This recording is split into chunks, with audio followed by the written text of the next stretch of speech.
Thank you, Bryce, and thank you, Broadcast Services. Today is May 5th, and welcome to the Interim Finance Committee. And we will start with our first agenda item, and that is the roll. And so, Mr. Weber, if you could please call the roll. Assemblywoman Benitez-Thompson. Assemblywoman Burlow. Here. Assemblyman Hafen. Here. Assemblywoman Kusama. Here. Assemblyman Levitt.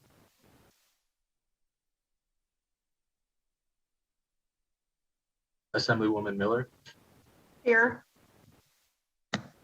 Assemblyman C.H. Miller. Here. Assemblywoman Monroe Moreno. Here. Assemblywoman Peters. Here. Assemblyman Roberts. Here. Assemblywoman Titus. Assemblyman Watts. Here. Assemblyman Yeager. Here. Vice Chair Carlton. Here. Senator Cannizzaro. Here. Senator Dennis. Here. Senator Dondero Loop. Here. Senator Goycochea. Here.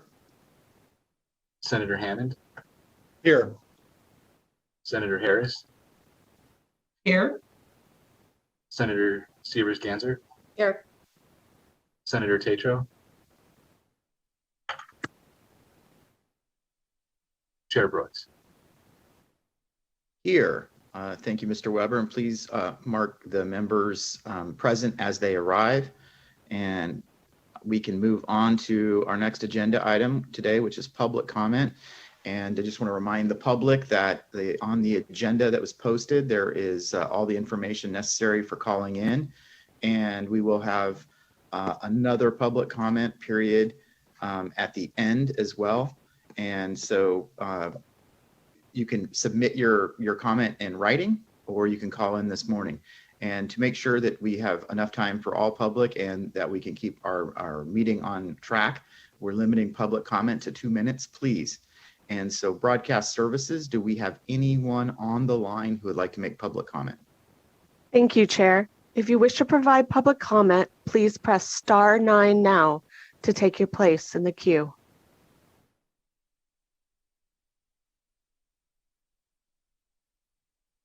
Once again, to anyone who has called in, if you could press *9 now to take your place in the queue to participate in public comment.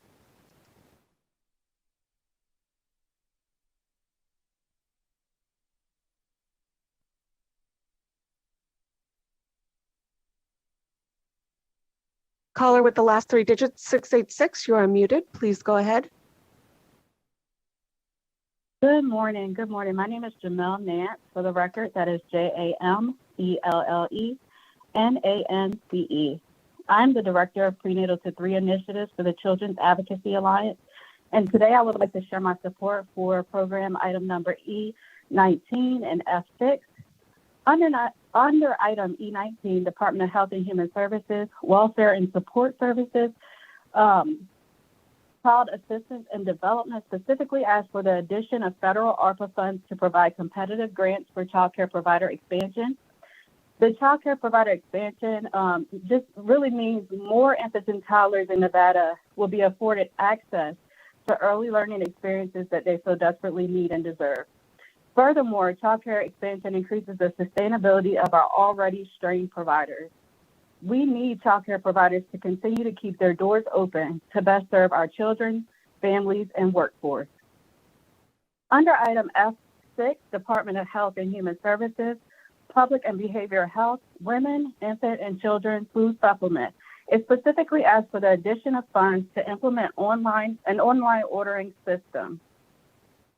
This will allow WIC participants to access nutritious foods for pregnant women, infants, and children. And then this online ordering system is best known for its convenience, time-saving attributes, and ease of use. Households that participate in WIC should have the opportunity to shop for foods, especially those who address nutritional deficiencies, the same way others shop for food by ordering online. Making WIC services more accessible means increasing the utilization of services impacted by the pandemic and decreasing barriers such as transportation. The Children's Advocacy Alliance strongly urges the support of both items E19 and F6. Thank you. Thank you, Ms. Nance. Do we have any other callers? If you wish to provide public comment, please press star 9 now to take your place in the queue.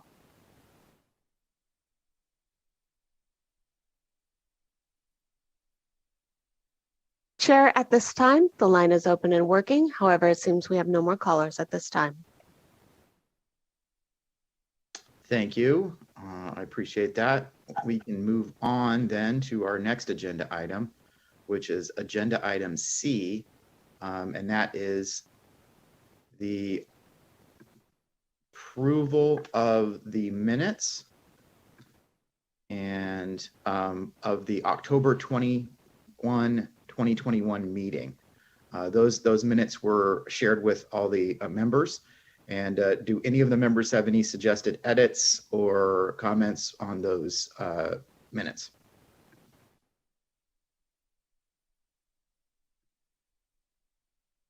I do not see any, so I would take a motion to approve those minutes. So moved. Second. I have a motion from Vice Chair Carlton and a second from Senator Dennis. Any discussion on that motion? There is none. All in favor, please raise your hand. All in favor, aye, please raise your hand. All right, thank you. Any opposed? None. Motion passes. Thank you very much. And we can go to our next agenda item, which is agenda item D. It's a statement of the American Rescue Plan Act Coronavirus State Fiscal Recovery Fund obligations and remaining reserve balances within the COVID-19 relief programs budget account. And this morning we have Mr. Leiser to walk the committee through the coronavirus fund, or fund statement, excuse me. Go ahead, Mr. Leiser. Thank you, Chair Brooks, Vice Chair Carlton, members of the Interim Finance Committee, and good morning. For the record, my name is Brody Leiser with the Fiscal Analysis Division of the Legislative Council Bureau. I'm going to share my screen here real quick. And I'm presenting agenda item D, which is a statement of American Rescue Plan Act Coronavirus State Fiscal Recovery Fund obligations and remaining reserve balances, as the chair just indicated. The statement can be found in the meeting packet beginning on page 99. The members will recall the statement begins with a one-page summary as displayed on the screen here. I'll just note that there are no changes to the format or layout compared to the statement presented at the April 7th meeting of the committee. If all items submitted for consideration today totaling $32,058,722 are approved by the committee, the remaining unobligated balance of coronavirus state fiscal recovery funds would be approximately $1.3 billion. While not reflected on the summary sheet here, as the committee approved $100 million to be set aside for allocations to state agencies at its April 7th meeting, there are 10 requests before the committee today totaling $5.1 million that, if approved, would allocate funds from this set aside. And I will note these particular requests under the next two sections of the statement. Pages 100 through 102 detail the obligations approved to date, and the items submitted for presentation and or consideration by the committee today began on page 103. There are 26 total items on the agenda relating to this funding, including 12 work programs to facilitate 7 requests to allocate funds under the Nonprofit Community Recovery Grant Program, 2 companion work programs for a request to increase child care facility capacity through competitive grants. One work program request to realign expenditure categories within the COVID-19 relief program's budget, and 11 programs submitted requesting allocations of funds from the $100 million set aside for state agencies. I would note, however, that one item, agenda item E26, which is at the bottom here of page 103 of your meeting packet, was withdrawn as reflected on list E, as the Tahoe Regional Planning Agency is exempt from certain provisions of the State Budget Act pursuant to NRS 353.246. In other words, the agency is not required to receive approval from the IFC for work program revisions. While the request was withdrawn, I would note that the $250,000 in coronavirus state fiscal recovery funds for the Tahoe Regional Planning Agency to digitize its records has been approved by the governor's office and is reflected on the breakdown statement under the section for the $100 million set aside for state agencies, which I'll discuss now. On pages 104 through 106, there's the breakdown statement for select obligations of the coronavirus state fiscal recovery funds. This section, as presented at the last meeting of the IFC, provides details of certain obligations as noted at the top of page 104 here. Since the last meeting, updates to this section of the statement include items that have been approved by the governor's finance office since the April 7th meeting of the committee, as well as requests for the committee's consideration today for allocations of funds under the $100 million set aside for state agencies. I would point out that 4 items under this section, which are displayed on page 105 of the meeting packet, did not require approval of the IFC, but have been approved by the governor's office. This includes, as previously noted, the $250,000 for the Tahoe Regional Planning Agency to digitize its records, $291,760 for the Peace Officer Standards and Training Commission to offset a court assessment revenue shortfall. IFC approval for that item was not required as there was no change in categorical expenditure levels. It was only a revenue offset. $13,440 for the Department of Administration Mail Services Division for an equipment purchase. This revision did not meet the threshold levels requiring IFC approval. And the fourth item is $13,275,000 for the Administrative Office of the Courts to fund a statewide e-filing solution. The judicial branch is exempt from certain provisions of the State Budget Act pursuant to NRS 353.246. So similar to the work program that I discussed about the Tahoe Regional Planning Agency, this particular request did not require approval of the IFC. As displayed on page 106, considering allocations previously approved by the IFC and approved by the governor's office, and if all 10 requests for allocations are approved today by the committee, there would be approximately $75.2 million in remaining authority to obligate under the $100 million that the committee approved for allocations to state agencies. And Chair Brooks, that concludes my remarks on this agenda item. Thank you, Mr. Leiser. Do we have any questions from any of the members on this statement?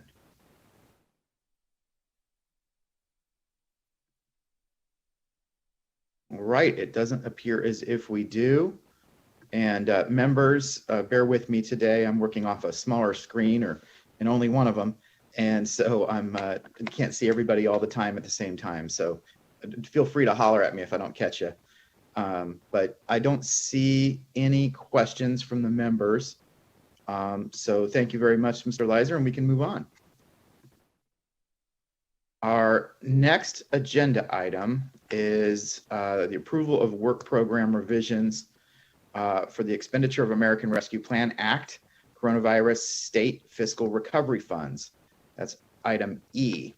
And then we also, the item after that, F, is the approval of gifts, grants, work program revisions, and position changes not involving the expenditure of American Rescue Plan Act, Coronavirus State Fiscal Recovery Funds. So we have the two agenda items. One is ARPA funds and the other is not. So Mr. Thorley, could you please go over the work programs and list E and F that will be pulled for discussion? Certainly, Mr. Chair, and good morning, everyone. Wayne Thorley for the record, LCB Fiscal. I'll begin with agenda item E. List E is available as a link on the agenda. Beginning on page 2 of list E, item E10 has been identified to be pulled for additional discussion. Then moving on to page 4 of list E, agenda item E17 will also be pulled for discussion.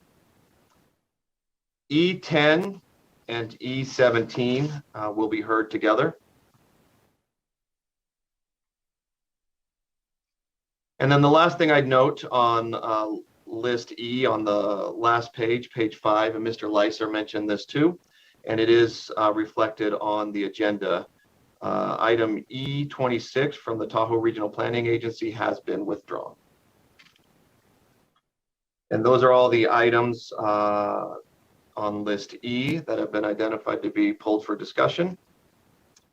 I'll move on now to list F. Beginning on page 2 of list F, and then going on to page 3, items E, or I'm sorry, we're on F now. Items F8 through F18, or I'm sorry, through F16, all from the Department of Corrections. So F8 through F16. Then on page 4 of list F, agenda item F18, also from the Department of Corrections. So just again, F8 through F16 plus F18, all from the Department of Corrections. And all those work program revision requests will be heard jointly. And that is it, Mr. Chair, for the items on list F that have been identified to be pulled for discussion. Thank you, Mr. Thorley. Do any of the members have any additional items under E or F that they would like to have pulled? Senator Gansert, Sievers-Gansert, do I see your hand? Yes, thank you, Mr. Chair. So I just have a question about E23.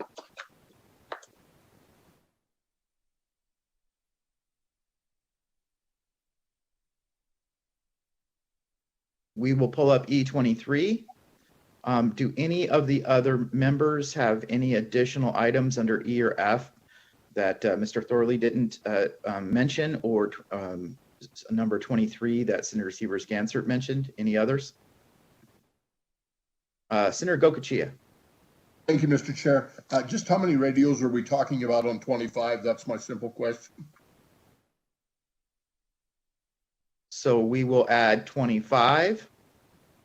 That's E25, sir. Thank you. Sir, thank you.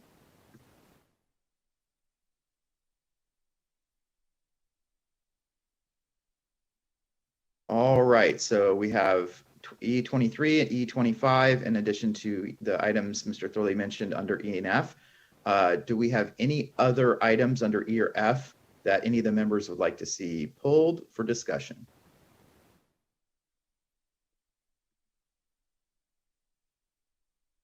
All right, I don't see any. Thank you, members and Mr. Thorley. So I think with those being identified, we can take a motion to approve all the other items under item E. So moved, Mr. Chairman.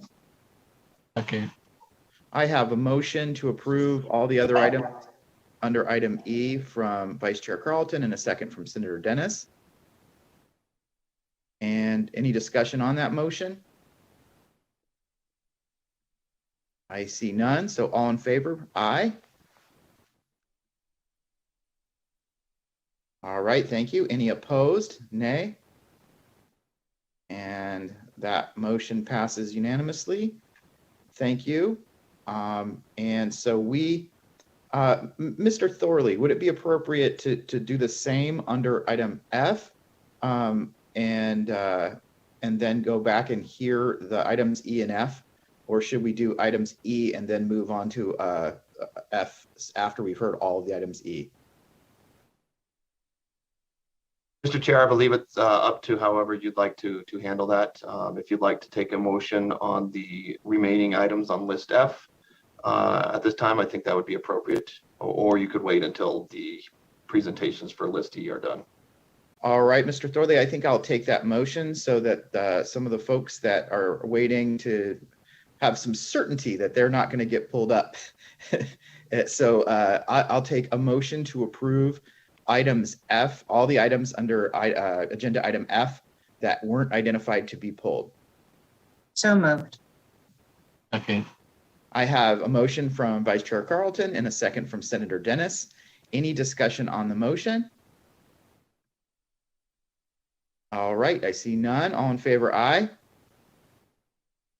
Okay, thank you. Any opposed, nay? And that motion passes unanimously. And we can, thank you, members, we can jump into items E that were identified. And I believe that would be E 10 and 17. And those will be heard together, or no. Yep, those will be heard together. So give me one moment here. Again, bear with me on my screen toggling today.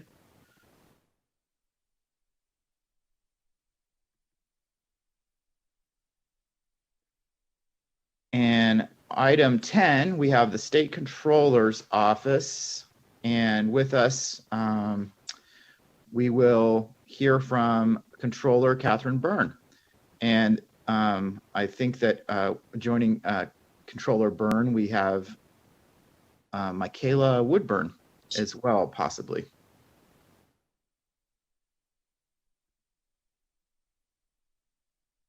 I'm here, Chair Brooks. This is Catherine Byrne, State Controller. You want me to go All right. ahead?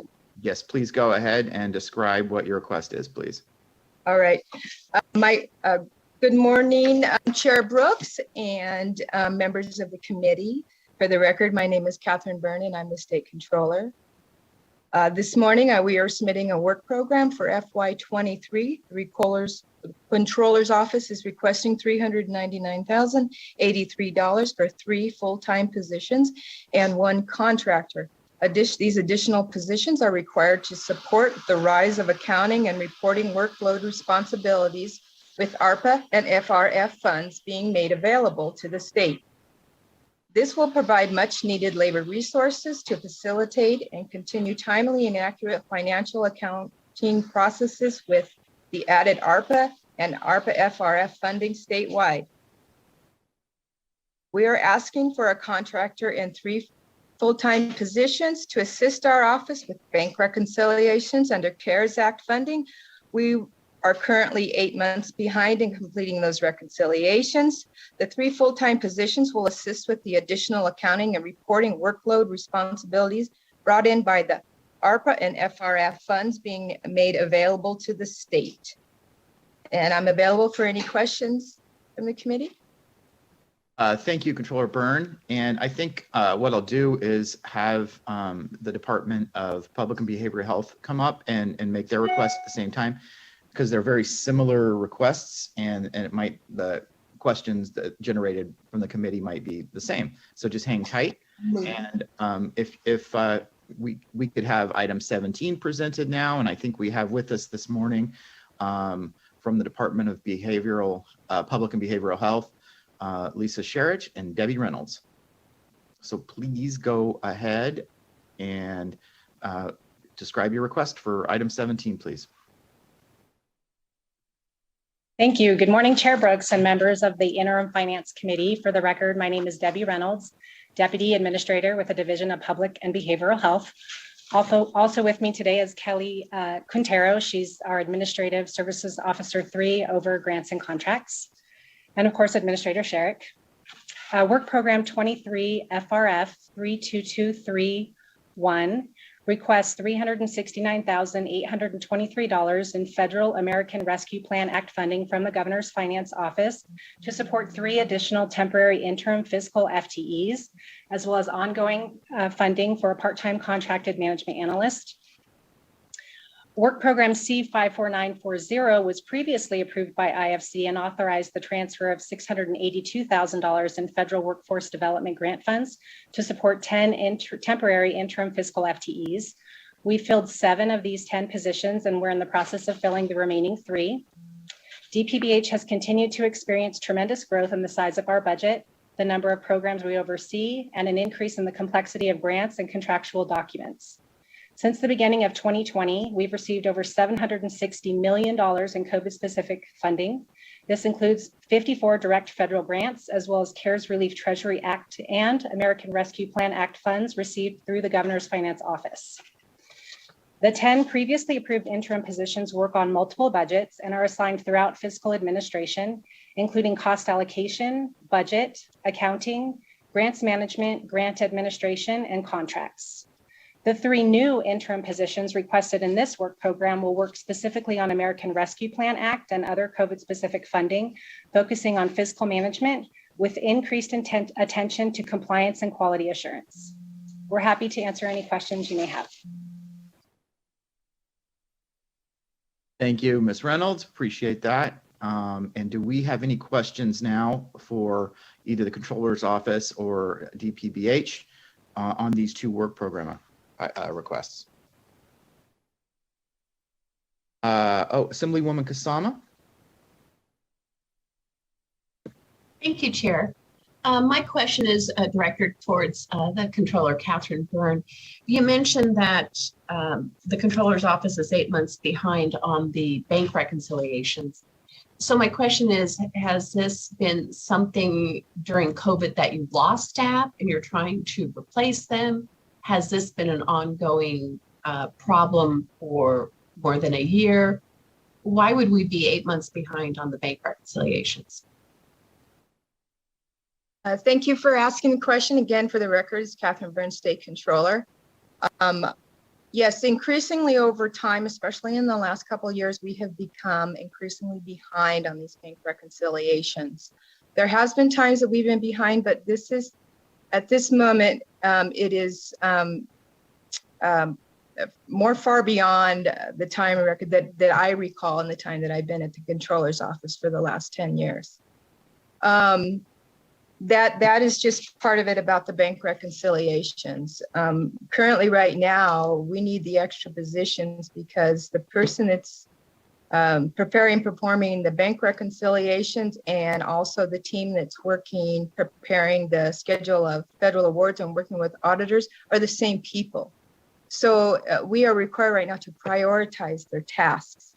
I know I'll get the other stuff done. It's just it's very high risk that it's not done timely. So we need those positions to, one, catch up and also go forward on the complexities of some of these issues that have come forward with the COVID-19 pandemic. Does that answer your question? Chair, may I follow up? Please go ahead. What would be the plan? Because it sounds like it's a problem that has been slowly becoming more of a problem, not just one event, or sounds like you still have the same employee that's been doing it. What would be the plan to, and I understand you're going to get somebody else now, but it sounds like you have federal auditors in there and some other additional issues, but yeah, what would be your plan to make sure that we get these bank reconciliations done on a monthly basis? I own a business. I do mine monthly. I'm just very concerned the state is behind. Thank you for the question. And for the record, this is Catherine Byrne, and I too, as working with businesses over the decades, that bank reconciliations should be done more timely than they are. One, yes, this has progressed over time, and that is why we are requesting the contractor, because it will be the contractor that will be getting us up to current.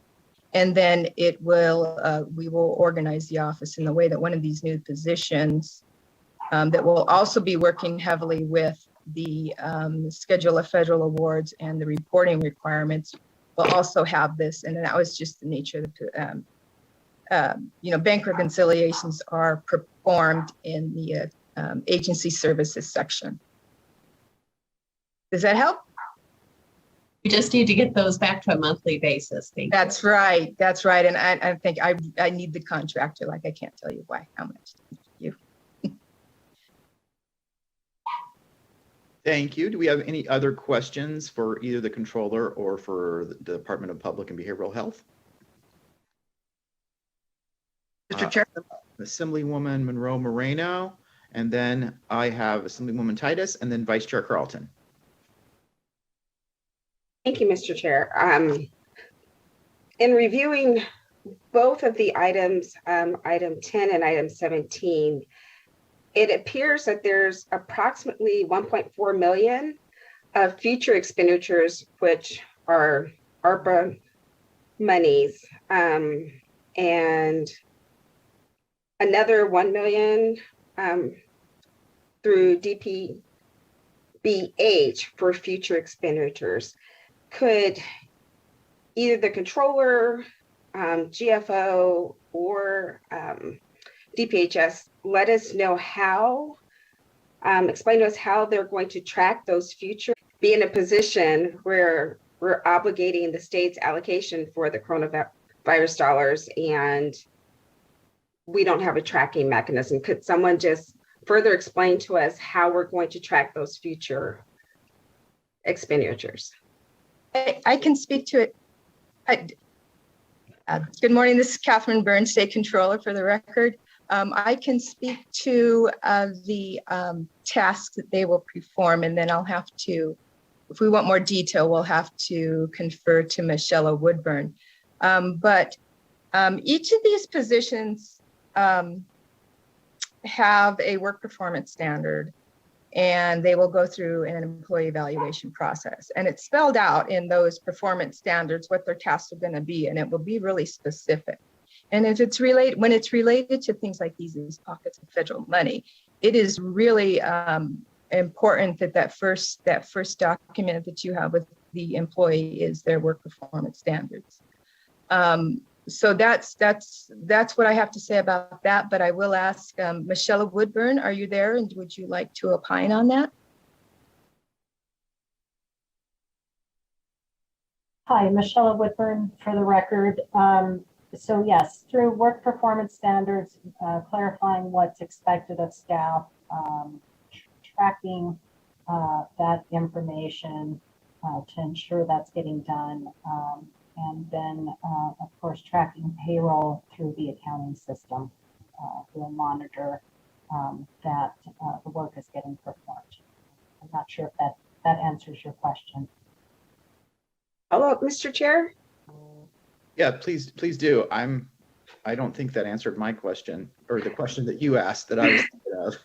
No, but I appreciate the answer that was given, and that we're going to be able to track work performance. But my question is more along the fiscal side of the obligations of the funds that are being extended past the current biennium. How are we tracking those funds? Good morning. I believe that's more of a GFO, excuse me, a GFO. And that's what I said, either GFO, whoever could answer that, but if GFO is on, that would be great. Good morning, Susan Brown for the record, Director of the Governor's Finance Office. And yes, we are tracking those expenditures through the end of the funds, which is December of 2026. We do have a tracker. We are keeping track of that. And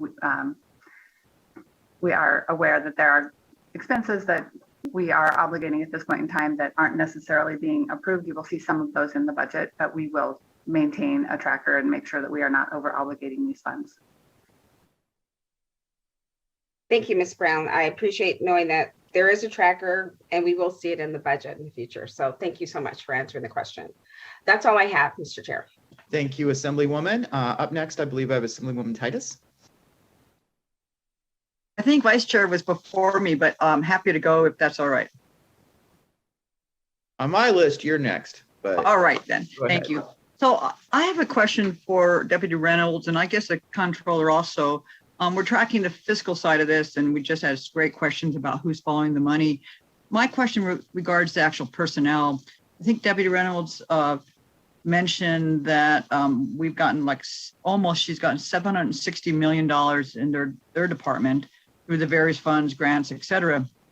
I want to know, since we're talking about positions also, how many additional positions have we picked up, if they know that number, and how many are dependent on these funds, and how many will we lose when these funds run out? Just wondering about the state's obligation, and if anybody's tracking that, the actual, not just numbers, but the number of people that we've employed with these funds, and how many will we have to either pick up on the state's general fund dollars, or will we be relieving?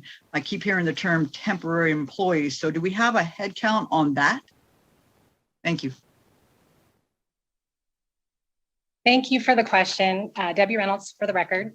I don't have the total number of staff that have been employed over all $760 million that we've received. The Division of Public and Behavioral Health Administrative Accounts has received approval for 10 positions. There have been positions approved in various funding sources throughout the division that have employed a number of contract positions. I would have to verify. I don't believe any other FTE positions have been approved, but I would need to confirm that. We would be more than happy to get back to you on the total number of positions that have been hired through the funds. Thank you for that, because I knew you wouldn't be able to give that now, but I think we would, as a committee, like to know that, because we should be tracking that, being aware of the lives that we are responsible for, or their jobs, and making sure it's easy, 10 here and 5 there and 3 there, but what's the state's obligation? And so thank you for getting back to us on that. Thank you, Mr. Chair.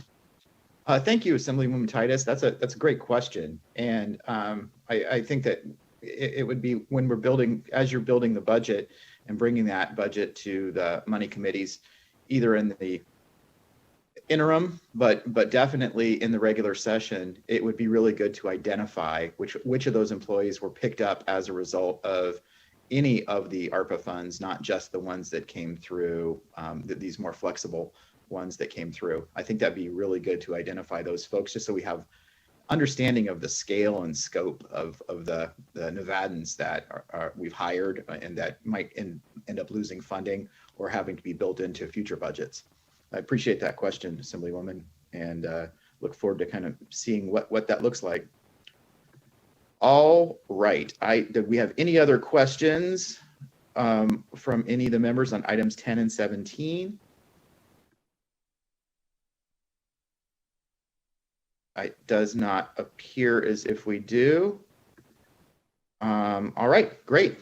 Thank you. I appreciate you, Controller Byrne, for coming in today and explaining item 10 to us, and then also Ms. Reynolds coming in and having you and your team walk us through the 17.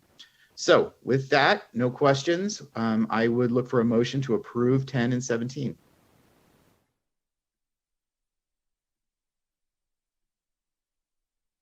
And I think my usual motion maker stepped away for a second. So moved. So I have a motion from, I believe, Assemblywoman Monroe Moreno. Was that it? And then a second from Senator Dennis. Any discussion on that motion? All right, I see none. All in favor? Aye. Thank you. Any opposed? Nay.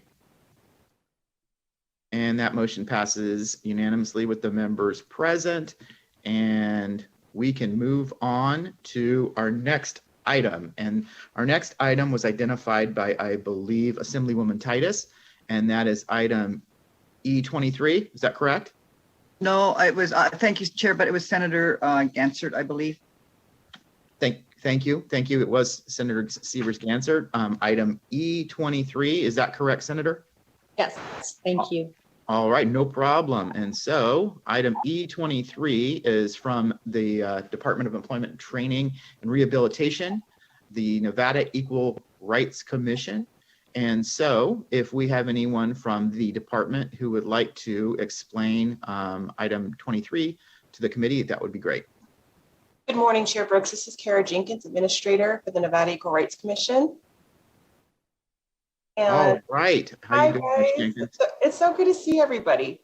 So for the record, again, I'm Cara Jenkins for NERC under Dieter. And I want to thank everybody for their time today. Very excited to give you just an overview of what we've been working so hard for. And we are essentially seeking to modernize NERC's case management system. Currently, we process complaints manually, and this would be the first ever modernization that NERC has seen since its inception in 1961.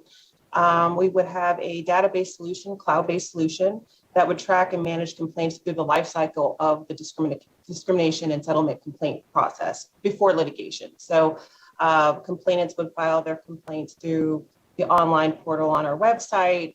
Cases would be assigned to investigators and tracked. Notice for due process would be e-delivered, and we would hopefully, with this solution, settle cases more promptly based on our standards of closing cases within 6 months to a year. Currently, right now, our backlog is on par with EEOC's backlog of 1 to 2 years of resolving a complaint of discrimination. We'd like to improve upon that and utilize this funding to modernize NERC for legacy purposes, usability, and just streamlining the process. It also will help our investigators and our administrative professionals at the Equal Rights Commission to focus more on not case management, it would be attributed to the system, but actual case substantive review. Right now, we have investigators spending about 20% of their time doing what's called an intake. And that is a live in-person up to 90-minute interview with a person who's alleging discrimination. We would like to, like other states, digitize this process and streamline and triage. That way, if jurisdictional requirements are not met, the system will help us triage to the appropriate agency that could help this individual, or move it along more quickly to formalize a charge and then begin the pre-litigation process of investigating or mediating out a complaint of discrimination in the state of Nevada. We did an RFP back in 2018. I don't know if you all recall, some of you are new legislators, but this was Tyrone Thompson's AB 509. I worked with him in the sense that he had asked me, Cara, is there any grant money that you can do to not pull on general funding back in 2018-19 session to try to get NERC more modernized, and there just was no opportunities at that time. So AB 509 passed, and we were able to move forward with implementing a modernization or case management system for the Equal Rights Commission. However, March 2020 happened and COVID happened, and so we put a pause on that. Now we see a great opportunity to use ARPA money in order to fulfill what we had started way back in 2018, not tax general fund allocations that are very limited, but in a sense, still help the agency move forward and align with the governor's priorities of modernizing how we do business, also helping more marginalized groups, and just the simple act of being able to confidentially and privately file your complaint online. It helps so many folks who we tend to serve at the NERC. And so I'm trying to think of anything else. Oh, well, we did our RFP back in 2018. We got about 6 proposals, ranging on an average of about $250,000 to implement, with licensing fees at about $62,000. We reached out to some of those vendors. We have not released an RFP yet. It's too early for that, but we reached out and just kind of wanted to know if those costs had changed in the last 2 years due to inflation. And for right now, we don't know, or we don't have any real estimates that would say that these costs would go up. However, we plan to, if this money is approved, run another RFP for more approximate costs this summer for implementation next summer.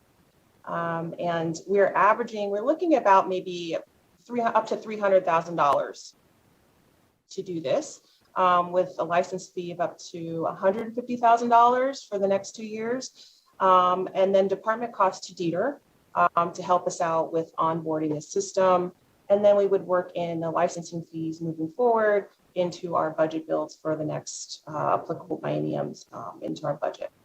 So it would be very helpful to have this. Again, it's the first of its inception for the Equal Rights Commission since 1961 to not manually track cases through Outlook and Excel.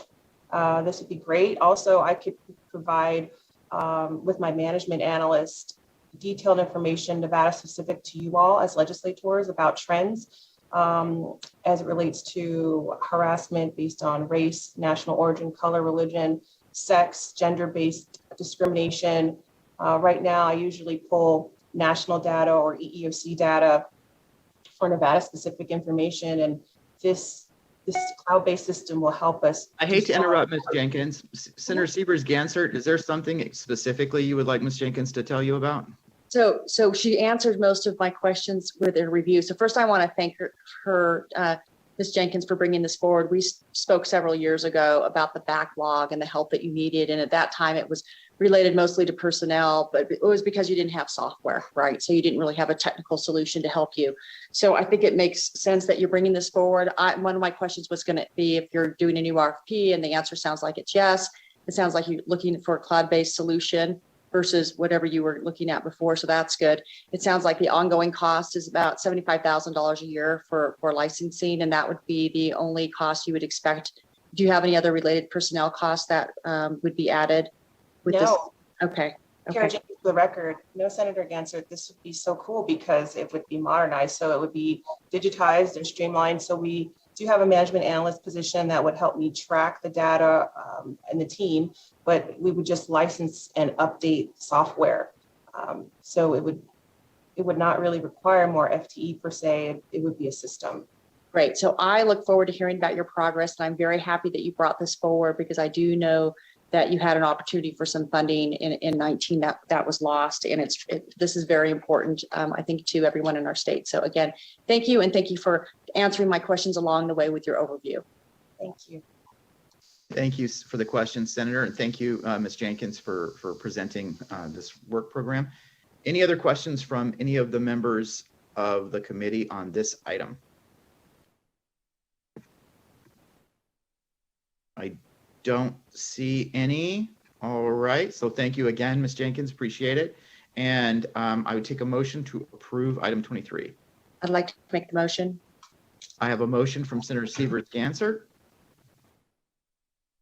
Second. And I have a second from Senator Hammond. All right, thank you. Any discussion on that motion? All right, I see none. All in favor, aye. Thank you. Any opposed? Nay.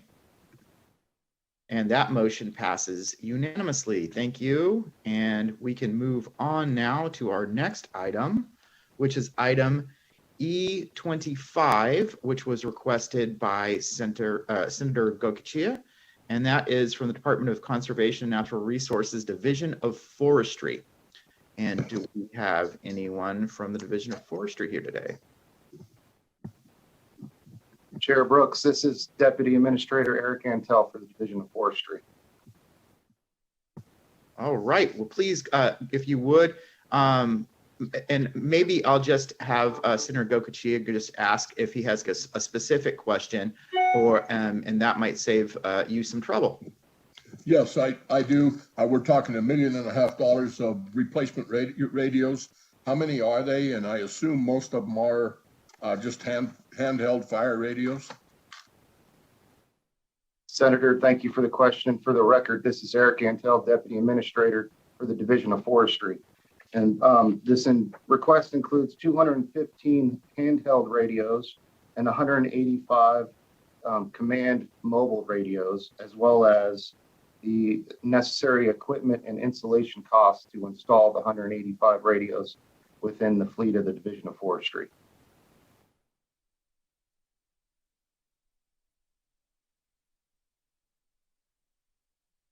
I'm trying to get unmuted here, Mr. Antel. I appreciate that. It just seems like an awful lot of replacement. Is this an annual expense? Senator, thank you for the question. And for the record, Eric Antel, Deputy Administrator.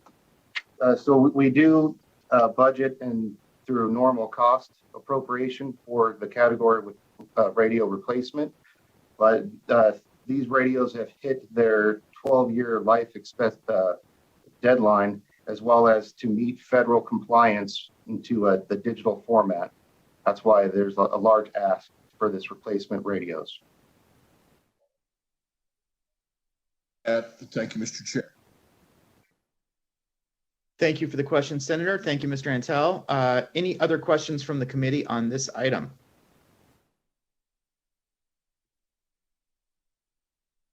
All right, I see none. So thank you again, Mr. Antel, for presenting that for us and answering our question.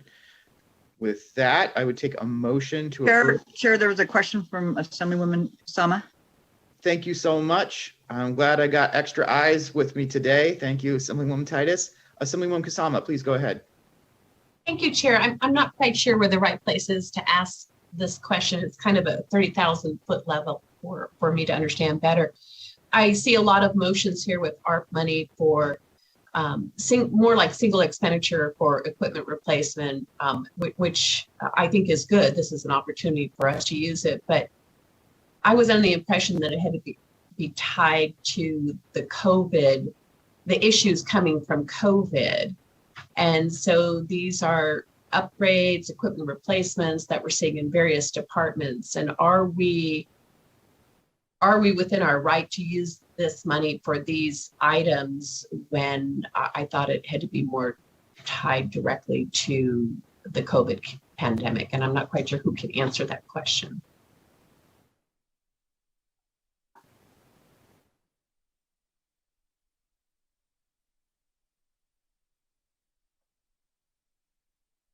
I think that's a governor's office question. We have Ms. Bordelin on the phone today or on the Zoom. Mr. Chair, I see Director Brown is ready to jump on. If you'd like. Director Brown, you can take a crack at that. Sure. I'm curious myself. Seems like the lines I'm trying to draw for some reason don't work, but there's a lot of lines here that seem to do work. Susan Brown for the record, Director of Governor's Finance Office. There is a provision in the final rule for revenue loss that is for the provision of governmental services. And this falls under that section of the final rule. So this is an allowable expense. And if I remember correctly, this is an item that was not funded in the budget previously because we were making budget cuts as a result of COVID.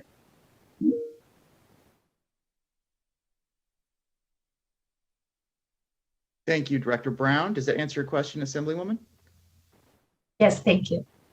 So if we didn't fund something because of the budget cuts that needed to be made as a result of the pandemic, and we would have otherwise put it in the budget, then it qualifies? Susan Brown for the record, it could potentially qualify. There are things that were specifically cut as a result of the budget cuts. So when we had the special session back in summer of 2020, there were a number of items that were cut at that point in time. And I believe this might have been one of those. I could be wrong on that, but yes, there is that possibility. And we would look at each of those on an individual basis to ensure that it qualifies under the final rule. Thank you, Director Brown. And Senator Gocochea. Yes, thank you, Mr. Chair. And I guess that's what really can you hear me? Okay, I'm sorry. Struggling with my unmute button here, but are we able to track all these? I'm really concerned that we will get caught in this in the end.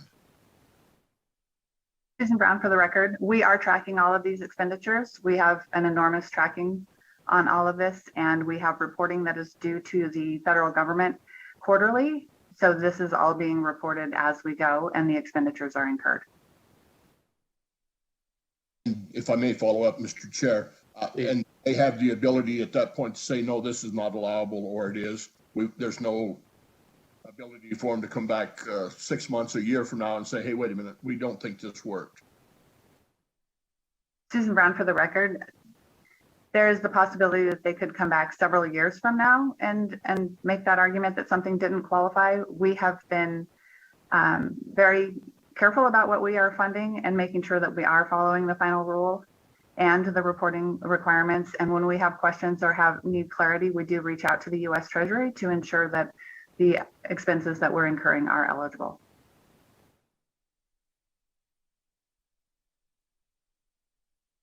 Thank you, Director Brown. Senator Gokachia, did that answer your question?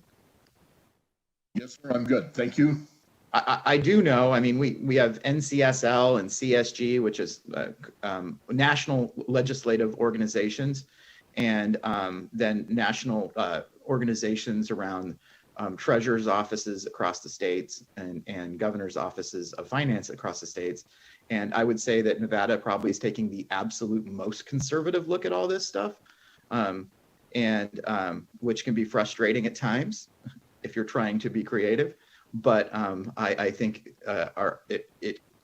we shouldn't have much concern about us not meeting the final rules or there being clawback because of probably the most conservative approach that we're taking in the United States. So I think that we're safe from that respect. So I appreciate that. I have a question for Director Brown. Is that kind of the tracking of it and the making sure that it meets the compliance that complies with the different categorical rules? Is that what the contractor that we approved and that your office hired in the last, I guess that was in early after session, right after session, was that in IFC? Is that what that contractor was doing? Susan Brown, for the record, the contractor is helping in that respect, but they're not the only ones that are doing that. Obviously, state staff is also looking at the final rule and making those analysis as well. Okay, thank you very much. Appreciate that. Senator Harris. Thank you so much, Chair Brooks. Ms. Brown, you mentioned that the state is doing a diligent job in tracking these funds, which I think is necessary and important to our due diligence. Is there somewhere where the public can access that information and follow along? Susan Brown, for the record. The presentation that Mr. Leiser did earlier is a tracking of the expenditures that are being made as well, and that is publicly on the legislative website. We do work with LCB fiscal staff to reconcile that to what we have on our records.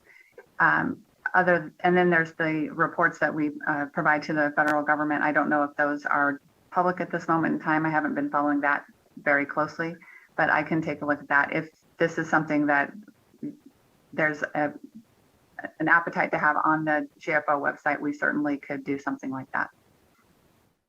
Well, I'll just speak for myself. If you got the information, I think more transparency is always best. So if there's some easy way, or if you want to take the model of the COVID tracking kind of software that the state's done so well to provide that information to folks, I think Nevadans would appreciate it. Thank you. Thank you, Senator Harris. And I'd like to take this opportunity to give the GFO and the governor's office the chance to plug their website that is tracking the nonprofit portion of this. And it's a really, really simple and informative website. Could somebody from GFO or the governor's office give a plug for what that website is, please? Thank you, Senator Brooks. Bailey Bordelin from the governor's office, for the record. I appreciate you lining that up for us. So I just checked, and it is right at this moment locked because we are actively updating the numbers that you all just approved. So it will go live again in a few moments, but if you go to nevadarecovers.com, there is a tab called By the Numbers. And so we are working closely with LCB. That report that you all just received in an Excel spreadsheet version, we translate that into a pie chart that shows how many of these dollars have gone to education. And you can scroll over it and it will give you a full breakdown of those items, how many of them have gone to housing, et cetera. And then underneath that, as the chair mentioned, there is a tracking spreadsheet on the community recovery grant for nonprofits. So everything around ARP, we are putting on the NevadaRecoversWebsite.com. We hope to launch broadband there soon. So I would highly recommend you check that out for some nerdy and informative information. You've got the right crowd for nerdy and informative. Thank you very much, Ms. Bordelin. And I will check it after it refreshes this afternoon. But yeah, it's a great tool. And I'm glad to see that your office put that together for us and for the general public. Any other questions? Senator Gocochea. Thank you, Mr. Chair. And to Ms. Bordelin, how far down, and because I'm not that nerdy, how far down will that go? Will it actually get down to the bottom line of, say, what small business received the grant? Bailey Bordelin for the record. Yes, it is. We did our best to categorize by area. So there are a few things where it may have been public health, it may have been small business, and we put it where we feel most appropriate, but it does give you a one pie chart and then a scroll over to see what actually makes up that slice of the pie and what those programs were titled. And then those track to the LCB spreadsheet for even more specific information. And we also are linking the reports that the state of Nevada is submitting to the federal government that Director Brown mentioned. Those are public reports and publicly available information. So if you would like to get into the nitty gritty, those actual reports are linked there for transparency. And I failed to mention that this website is also available in Spanish as well. So you can click over there to make it more accessible if helpful.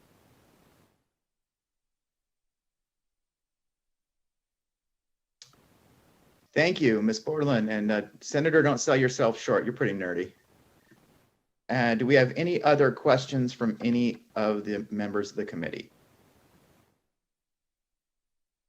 All right. And we're still on item 25. All right. So any other questions on radios? All right, great. So with that, I would take a motion to approve item 25. Moved, Senator Gocochea. I have a motion from Senator Gocochea. I have a second from Assemblywoman Titus. Any discussion on that motion? I see none. All right, thank you. And I was just, so we can take a vote. All in favor, aye. Thank you. Any opposed, nay. And that motion passes unanimously. Thank you. And I was just, I just saw that it is live again for those of the public and the committee. And that is again at nevadarecovers.com/by the numbers. And so it's a tab, I believe, on that page, right? Cool. All right, thank you. And so we can now move on to our items in item F. I think that's everything for E. Yes, it is. And we will start with items 8 through 16. And just give me 1 second, please, as I pull up my lists. We will have 8 through 16 and item E18, or excuse me, F18, all heard together, and that is all from the Department of Corrections. And I believe we have the entire team from the Department of Corrections here today. We have Director Daniels, Deputy Director Gutierrez, and Deputy Director Lucas, and the Chief of their Indocs Fiscal Service, Adrienne Monroe. And so if y'all could come get on and present these work programs. And just to clarify, these are work programs C58250, C58699, C58428, C58640, C58251, C58742, C58700, C58338, and C58337.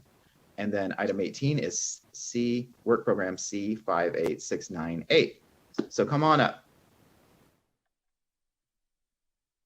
So good morning, Chair Brooks and Vice Chair Carlton. My name is Lisa Lucas, Deputy Director of Sport Services for Nevada Department of Corrections, for the record. Before we dive into each work program, I wanted to give a quick statement regarding the Q&A document from LCB staff. Both myself and Chief of Fiscal Adrian Monroe were out on leave when we received the questions. The responses weren't vetted by leadership, and we are aware that there were inaccuracies in the responses. We apologize and have gone through our projections and have made corrections, and that revised agency response was sent out late last night. We understand that there are items that have been coming out of incorrect GLs, which is why we have been working with GFO to align our chart of accounts with the Controller's Office. We are also doing training with GFO as we have 20% staffing in our budget analyst section with 4 out of 5 vacant positions. And our budget analyst is new to her role. Excuse me. Fiscal management will also be participating in these trainings to ensure all future staff are trained in alignment with GFO's standards and expectations. And I'm happy to answer any questions about that. Thank you. So I heard everything, but it was just a little muffled. So when you're answering some of the questions, if you might get a little closer, I think some of the members are having a little bit of a hard time hearing. So with that, who would like to get started with any questions? All right. Oh, we have Assemblywoman Kasama. Please go ahead. Thank you so much for the presentation. So you're talking about things have been categorized into the wrong accounting GL. But then it looks like we're transferring funds and looking for some additional funds, but the total money is still there. It's just was put into the wrong categories. Is that correct? Yeah, in the work programs, yes, there were a few items that were put into the wrong GL. And so we've gone through and corrected those.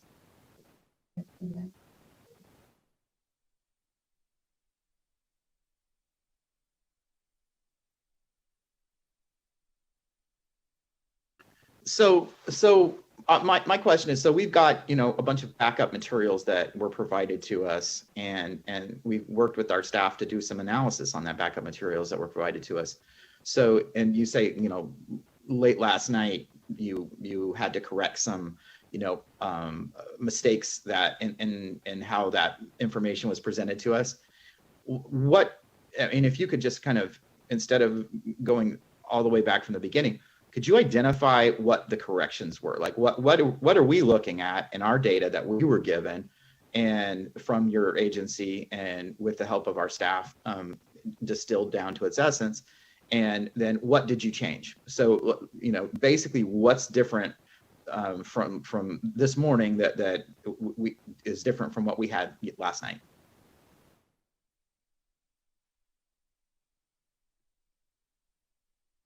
Good morning, Chair Brooks, Vice Chair Carlton, and honorable members of the committee. This is Adrian Monroe, Chief of Fiscal Services.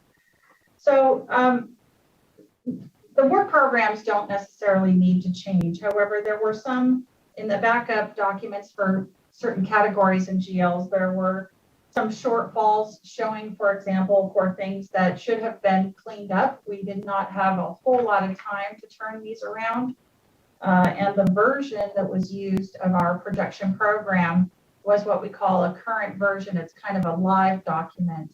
When we normally produce work programs, we create an archived version, and that gives the budget analyst time to go through and vet the material and make corrections and changes. So, for example, in one of the work programs, you know, it showed that pistols had been charged to an equipment GL rather than the weapons GL.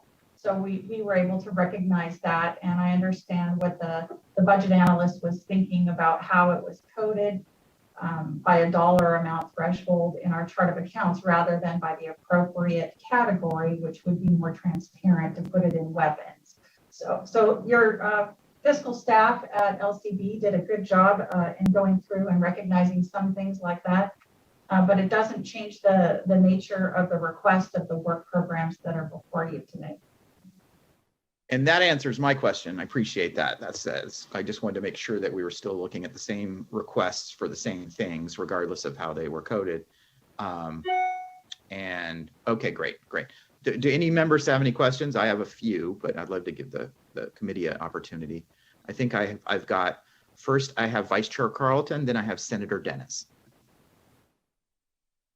Thank you, Mr. Chairman. And this kind of seems to be an ongoing theme here. So, and we seem to be getting just a portion of the room in the Zoom. I'm not sure who all is in that room presenting. So whoever needs to answer this question, that would be great. So I know we legislatively approved money.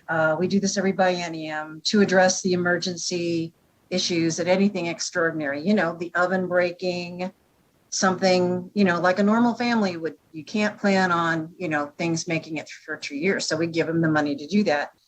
But it seems as though they're taking the money out of one category instead of using it from the correct category. And previously it was stated we're just misusing money out of categories.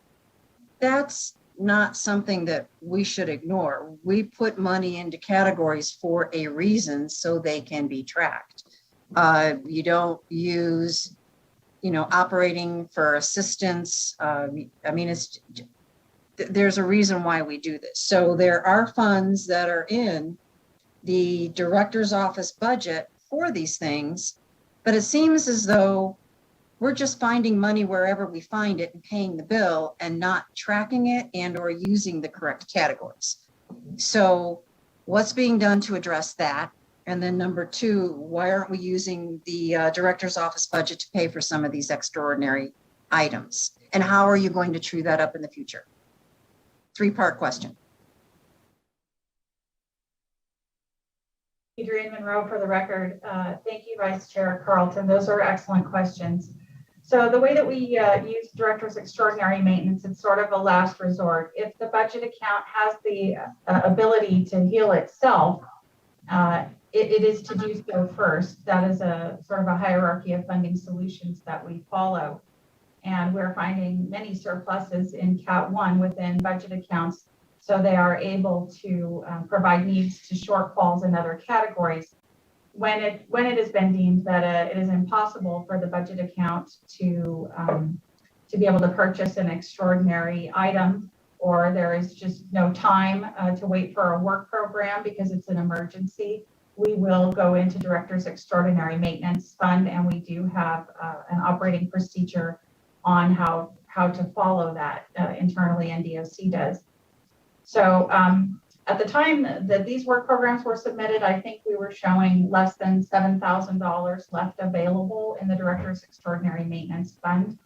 And this time of year is really about the time that we go through and clean it up and see who's actually secured the items that they needed. Did they have supply chain issues? Is there a delay? Could they purchase the items but not the service to have them installed? So at this time we go through and we have just as of yesterday identified, I think, about $40,000 that we can free up from the Director's Extraordinary Maintenance Fund. So to your question about truing it up, yes, that this time of year, that is in fact what we do, and we did that just yesterday. And thank you, Mr. Chairman. I'll just say that this is not a new issue, and somewhere along the line, this needs to be fixed. You can't just pay for whatever you want out of whatever category you want to do. This is going to be a problem moving forward in the next budget cycle, and hopefully the crew that's there will be able to start straightening this out a little bit more, because we really do need to know how the dollars are being spent and that they're being spent where we put them for that reason. The audit was not good, and that's probably a whole nother meeting, so we're not going to go down that rabbit hole at this time, but there are some issues that need to get addressed. Thank you.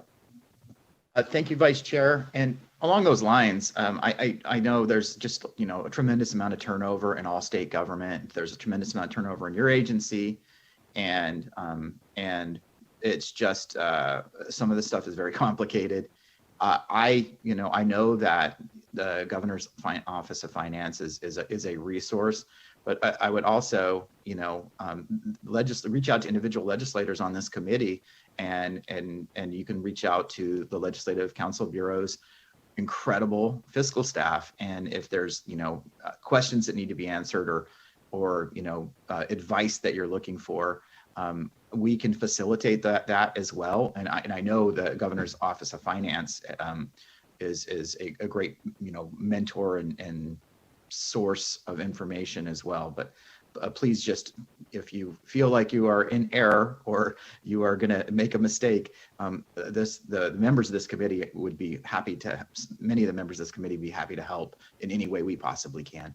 So I appreciate your answering of that question. And I have Senator Dennis up next. Thank you, Mr. Chair. I have some questions about the phone system. Back in 2017, we approved a new phone system, and because we couldn't, the way I understood it, because we couldn't switch the old system and the new system, we purchased a system that allowed for the old system to continue to run until we can implement all the new stuff. And then in 19 and 21, there wasn't a request to actually do the implementation cost. So can you talk about what's, why didn't you anticipate that, knowing that you have this new system, you're going to have to put the new phones in and implement it. And now you're coming in and asking for money now, but you had opportunity in 19 and 21 to do that. Thank you for the question. So Lisa Lucas for the record. Regarding the MPO system, my staff and I have been going through the original documentation and tires and doing our own internal audit. Previous administrative staff that was involved at the time are no longer here. I do have my telecommunications coordinator who has been on the project since the beginning. You can ask any specific questions. As of today, there are refunds that are going to be requested from AT&T, and I have a suspicion that there will be more that we're going to be asking for. Refunds. So talk about I guess, what are the refunds for?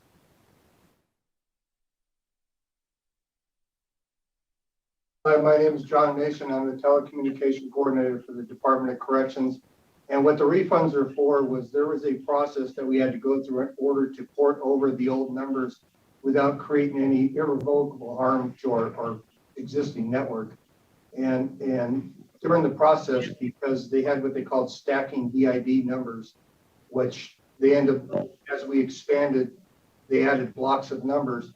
And in order to get these processed and cut over, the translation system from AT&T kept rejecting it. And so it turned out to be a more timely process.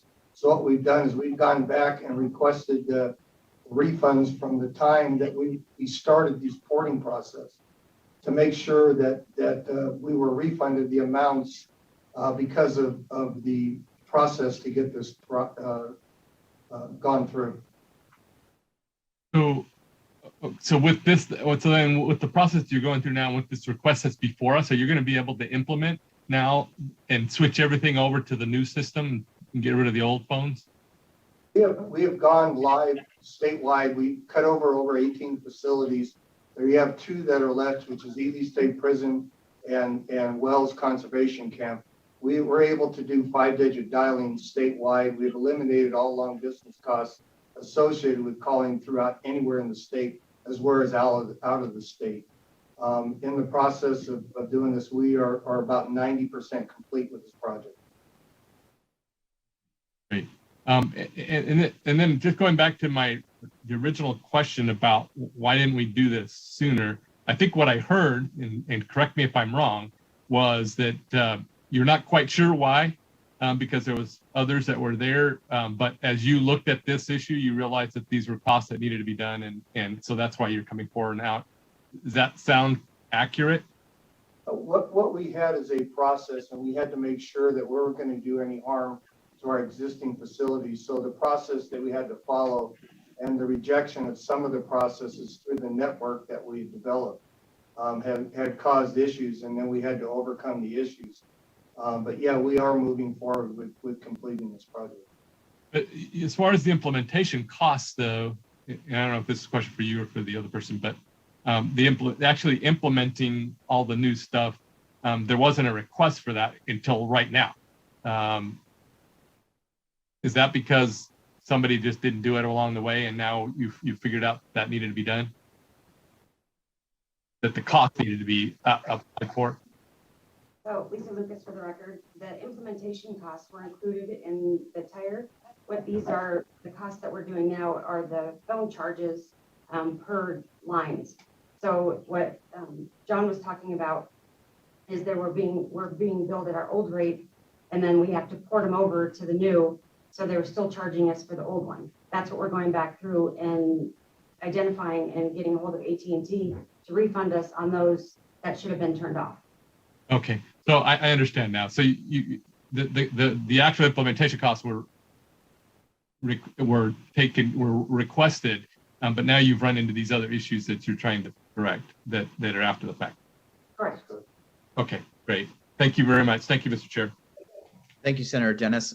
Which leads me to a question. So if you're talking about unforeseen expenses, however we got to the place we're at, but unforeseen expenses, but you're going to get a refund somewhere down the road. How do you plan on, does that change this number that you're requesting today? And then how will you, from an accounting standpoint, show the savings associated with that refund? Lisa Lucas for the record. So I know some of the refunds are in process. And when we do get them, we're going to apply them because they are for this fiscal year. We're going to apply them to existing bills that we have. No guarantee when the rest of them are going to come, but AT&T has been pretty responsive when we're requesting these refunds, but it will change the shortfalls, correct? It will eventually change the shortfall. The problem is without the authority and the categories being frozen, we don't have the ability to pay our bills right now.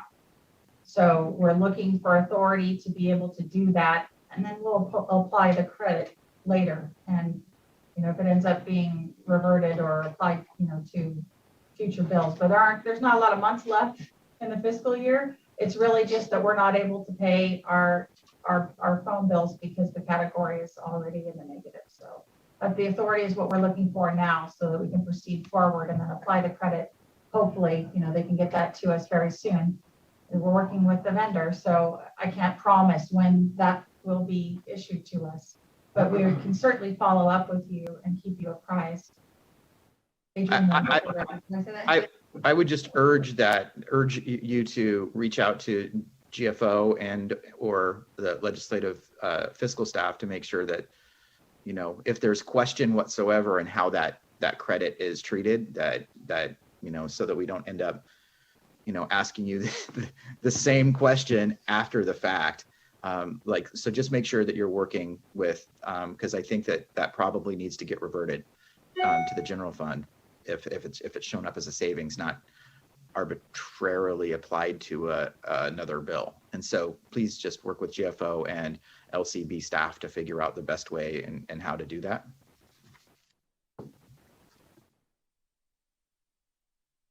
Do we have any other questions from the committee? Assemblyman Watts. Thank you very much, Mr. Chair. I just wanted to go back to some of the questions that were brought up earlier around some of the inmate-driven expenses. And, again, I guess some of these things were recategorized, but I really have two questions. The first is, my understanding is that inmate-driven expenses should have a relationship to the inmate population, but when we look at some of the inmate-driven shortfalls, there doesn't seem to be any link between the changes in the inmate population and the inmate population and the changes in the inmate-driven expenses. So that's the first thing. I'm just wondering if the department can expand upon why there seems to be just a general disconnect between the population numbers and the changes in those expenses. Assemblyman Watts, thank you for the question. For the record, this is Deputy Director Bill Gitter, Deputy Director of Operations for the department. In some cases, independent variables cause inmate-related expenses to rise, even though the population is static or falling. For example, over the pandemic years, we've had a huge increase. We've done quarantines, and that has caused inmates to be out of their cells less, to participate in activities less. And the backlash to that has been a relative increase in the grievances that the inmates produce.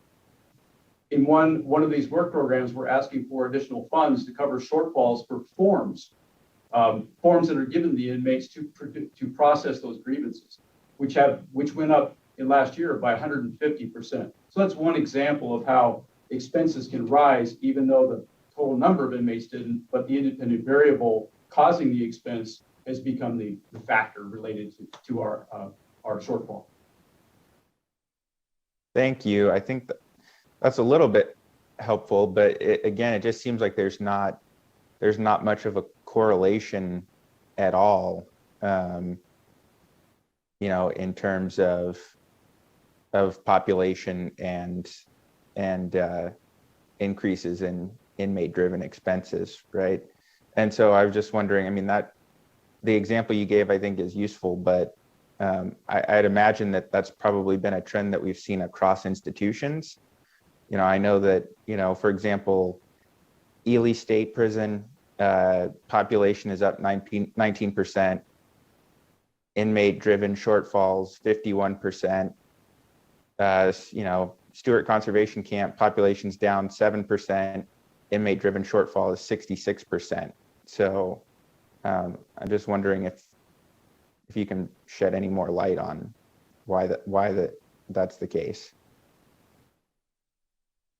For the record, this is Catherine Reynolds. I'm the Chief of Purchasing and Inmate Services. The cost that you're referring to, one of the examples we have over the last 2 years, most of our institutions have been on total lockdown, which has increased our feeding costs. That and the fact that the CPI over the last 2 years has raised 10.1%. So in checking some of the cost of eggs, which is a huge part of our menu, have gone up over 25% over the last 2 years. So, the overall cost when we are not on lockdown, the inmates don't always come to meals, but we have been feeding each section of inmates, each unit of inmates gets fed in-house. Those meals were provided in what we call clamshells, which is like the takeout boxes you get at the restaurants. So our cost for clamshells has gone up. The cost of food has gone up because the cost has raised, and we're doing 100% feeding at the institutions. Okay. Thank you for that. I won't belabor the point. I hope when we get some of these additional follow-up items, we can understand, because while clearly there's a lot of items have increased in cost, not everything has. And so hopefully as we get some information about how things are sorted out, we can really see where the increases have come in food versus clothing versus some of these other items. I know that the utility costs were broken out. We all know that fossil fuel prices have essentially doubled recently. So, that makes a lot of sense. I'm just hoping that we could, when we get the latest version of where everything's allocated, we can get a better idea of how these things may be aligned. So thank you, Mr. Chair. Thank you, Assemblyman. I had a very similar question I wanted to ask, and most of it was answered by Assemblyman Watt's question. But what percentage of these inmate drivens is food? roughly, I know it's going to be different at each facility, but across the entire population. Lisa Lucas for the record. I don't know the exact percentage, but I can look that up and get it back to you as soon as we're finished. I can, Adrian Monroe for the record, I can just kind of give you a rough idea.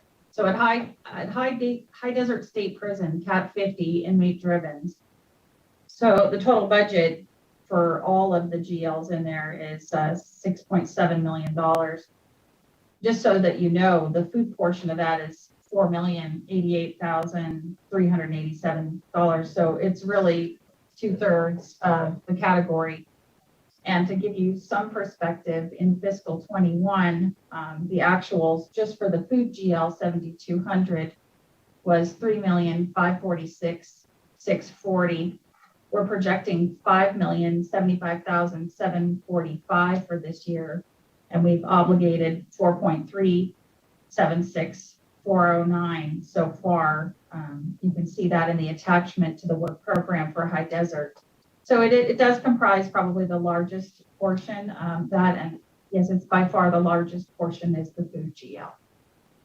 Thank you. So I'm just looking for like a percentage number across your entire population and all your inmate driven costs. Roughly what percentage of that do you think is food? Lisa Lucas for the record again. As far as percentage, we can look that up and get it back to you as soon as we're done with the meeting.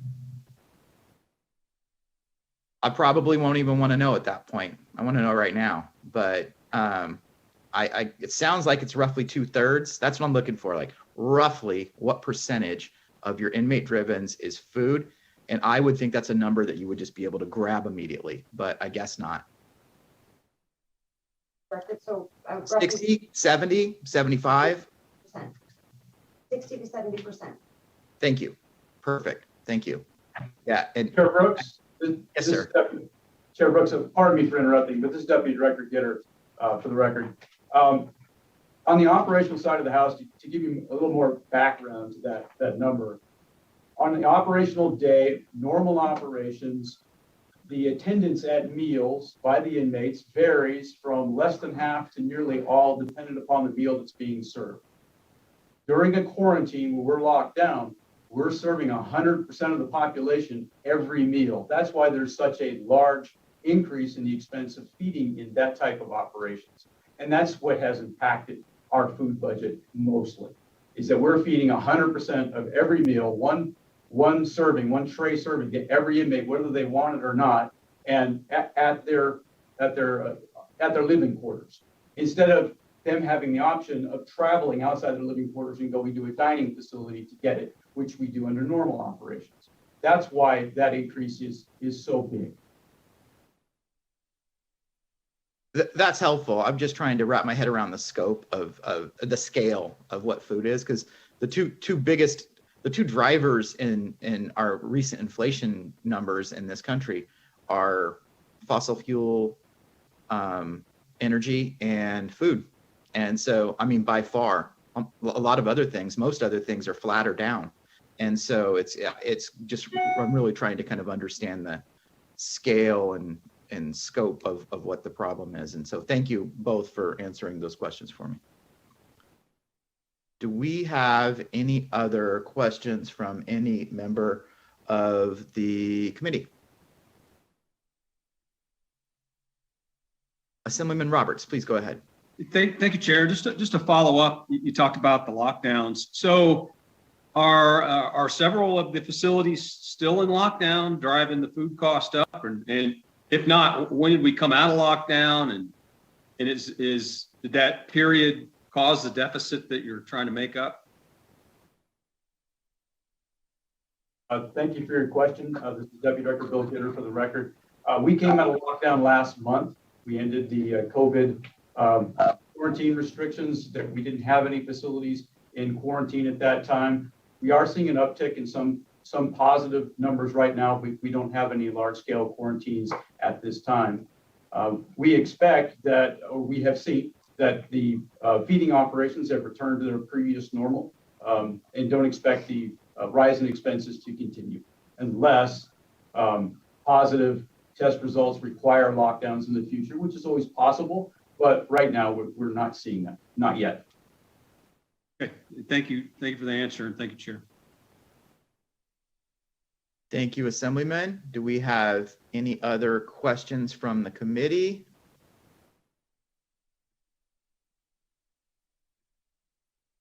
Assemblywoman Kasama? Thank you, Chair. I have two questions, if I might. One, the phone system started in 2018 and it's still not fully implemented. I'm just wondering how converting phones can take 4 years, or 2018 was just when funds were requested and the conversion's only been the last year or two, or did it really take 4 years and we're still not complete? And when will we be complete? John Mason, Nevada Department of Corrections. The phone system that we started because of the logistical issues with incorporating our rural facilities, as well as created a logistical nightmare for us. But we were able to overcome that. And a lot of our facilities did not have fiber in order to provide these bandwidth and high-speed networks that we needed. So in the process of doing so, we had to enlist AT&T and other vendors to provide us with fiber to our Southern Desert, High Desert, Cold Creek area, Lovelock, and our other facilities. Right now, we currently do not have fiber to Ely, and that's one of our last projects to complete. And then, thank you. That makes sense. May I have one other question, Chair? Please go ahead. My other question is, when I look at the requests here from the Department of Corrections, and many of them are for inmate-driven increases, utilities, operational equipment, my big picture question is, we hear so much of the Department of Corrections is severely underfunded. I'm concerned to levels of safety issues for our correction officers and inmates as well. I don't see any requests for substantial increase in personnel to assist with the decrease in personnel that the Department of Corrections has had.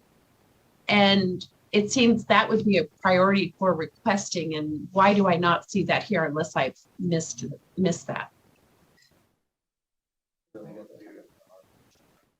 Thank you very much for the question. For the record, Deputy Director Bill Gitter, Director of Operations. Well, it was a darn good question. We have all the authority we need in vacancies to hire the staff that we need to run safe and secure operations. Our challenge is finding these individuals to take those positions and then work those jobs. So we have all the positions we need. However, we're going into a staffing study to study ways that we may need more or to operate more efficiently. The challenge is finding the individuals to fill those positions. Regarding safety and security, we are concerned as well, and we do everything in our power to leverage overtime in order to fill in personnel in those areas that are most needed to maintain safety and security, a humane environment, and provide programming opportunities for our inmates to the very best of our staffing capabilities. Here, may I just follow up? Please. So you actually have the budget and the funding to hire the staff, but you can't get the people hired, is what I'm hearing. And if that's a factor of increased wages, which usually is what it is, to increase the wages to attract these people to these positions, then I would say that would be one of the things that would be requested, would be an increase in the wage rates to accomplish this, because I'm just concerned about the safety for everyone. Good. Thank you for the question. Once again, a really good one. And as we work forward and work with the governor's finance office, the executive team, and the going into the legislative cycle, absolutely we'll be making the argument that we need to be more competitive with wages and benefits so that we can attract the personnel we need. But that's a much larger much larger position that we have to take in order to fill those vacancies effectively that we have. So I certainly appreciate the question and the insight, the realization that we do need better wages and benefits across the department in order to fill those vacancies, to maintain the safety, security, humane treatment, and the programming that we need to deliver to our inmates who are going to get out of prison and rejoin our communities. It's super important to us, and we'll be addressing that in the future.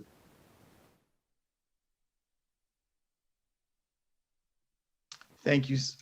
Excuse me. Thank you, sir. And thank you, Assemblywoman Kasama. I look forward to working with you on how we fund these suggested raises that we want to give to state employees. I would like to remind everyone on this money committee that every dollar out needs to have a dollar in. And so I look forward to what kind of creative solutions for revenue that you will suggest. So any other questions for the Department of Corrections? Assemblywoman Moreno. Thank you, Mr. Chair, and thank you for that statement you just made, because I wanted to comment on that. We as a legislative body can't, in an interim, give raises or anything like that. We can't do that on this committee. I appreciate the conversation, but if we look at departments, all departments in our state right now, we are hurting as a state with our staffing. It's not just the Department of Corrections, public safety, the governor's finance office. We're hurting with staffing because we are not competitive. And I appreciate the statement you made of how it appears that there's members on this interim committee that would like to look at ways to be very creative to address those needs that we have as a state. So I look forward to having that conversation, because we had it just a few sessions ago, and there were members that are currently on this committee that were not as willing to work with some creative solutions, so we wouldn't be in the position that we are now. So I'm excited to see that as we go into the next legislative session, we'll be able to have those more spirited conversations and come up with some solutions to address problems that we're seeing across our state and all the departments. But my question is, as I look at the information that we have for today's meeting, and we're looking at the expenditures from one category being used in another category, one that's very concerning to me is that the purchase of weapons that were misclassified as inmate-driven expenditures. And I believe in the statements that were made by the department, they're working on some systems to correct those misplacements of categories. Could you just go into a little bit more detail that I feel comfortable, and other members on the committee, that things that were found in the audit from February 22nd of how you're implementing the corrections to make sure that the proper expenditures are put in the proper categories and money's only being used from those categories? Could you just go into a little bit more detail of how you're fixing that mistakes that were found in the audit?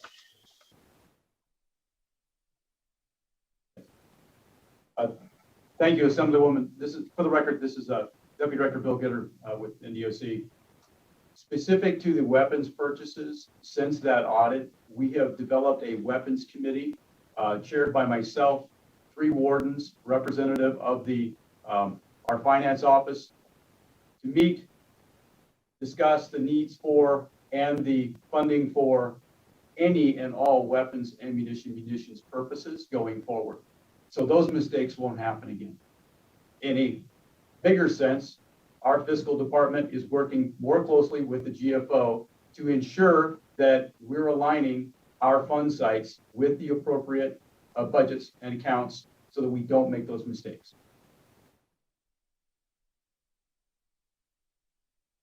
Thank you for that answer. And I would just reiterate what the chair said earlier. Our fiscal staff is here to help. The legislators on this committee are here to help. So if there's any anything that we can do to help you, please know that we are here. We're a team and we want you to be successful, because then we're all successful in the end. And then we're being better servers to our constituency and the inmates that you're serving. So please reach out, let us help you. If there's questions you need, we are here to answer them. And as you've heard in this conversation, apparently there's going to be even more spirited conversation of how we help you with recruiting new employees to your department.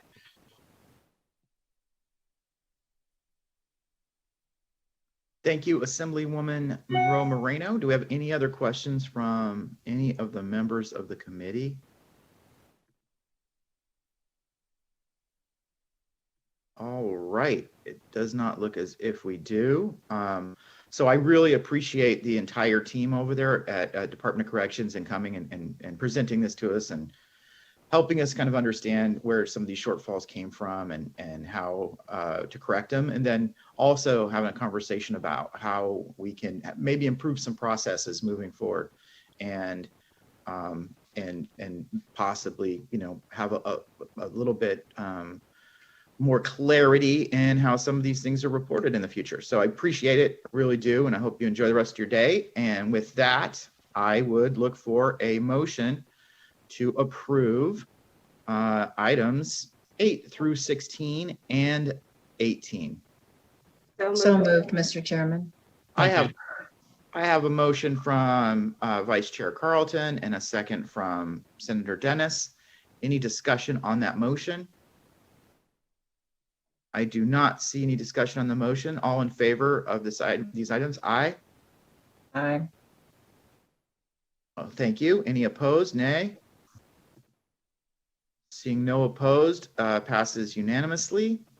And we can move on to our next agenda item. Thank you very much. And so our next agenda item, let me get back to my agenda notes here, sorry.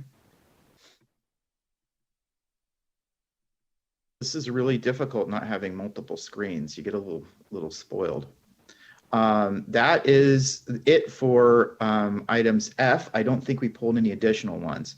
So unless I am corrected, we will be going on to item G on our agenda, which is the statement of contingency account balance. And Mr. Thorley, will you please go over that statement? Absolutely, Mr. Chair. Again, for the record, Wayne Thorley, LCB Fiscal.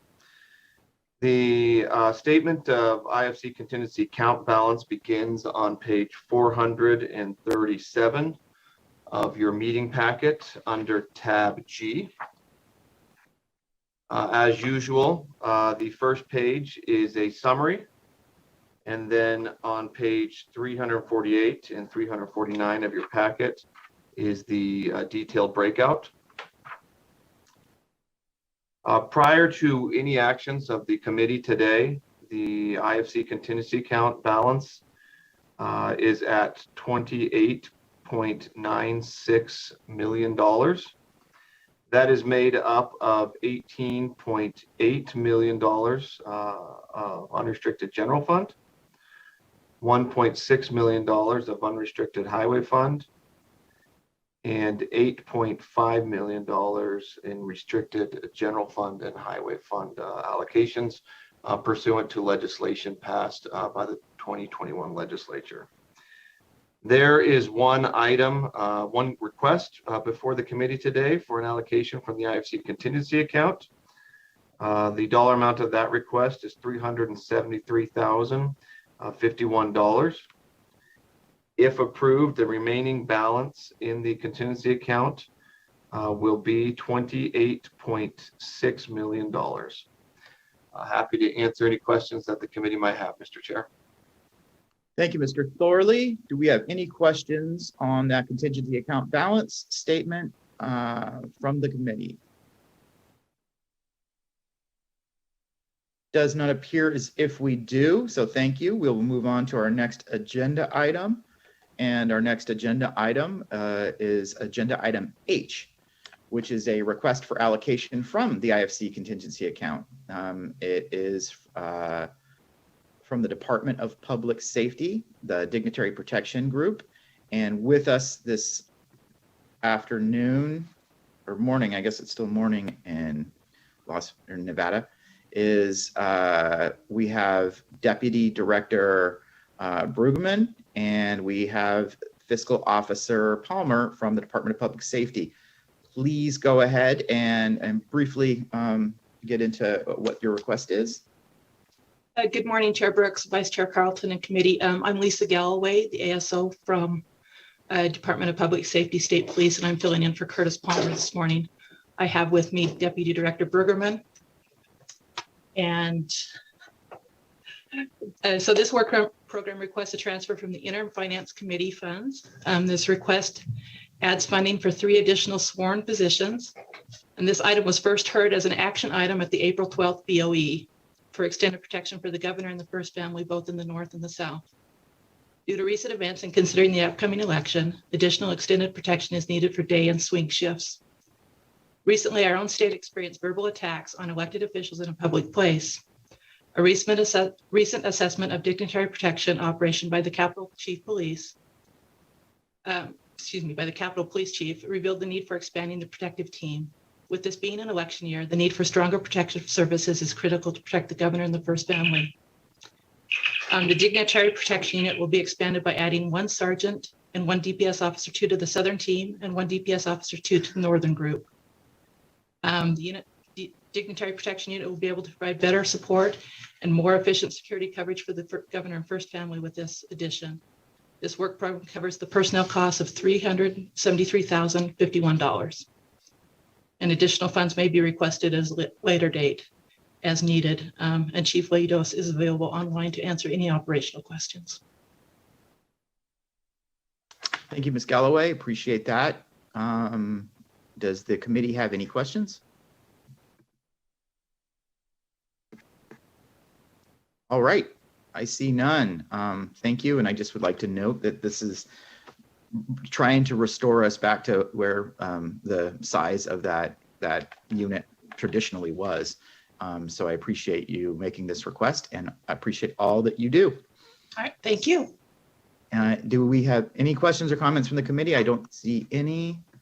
So I would take a motion to approve item H. So moved. I have a motion from Vice Chair Carlton and a second from Senator Dennis. Any discussion on that motion?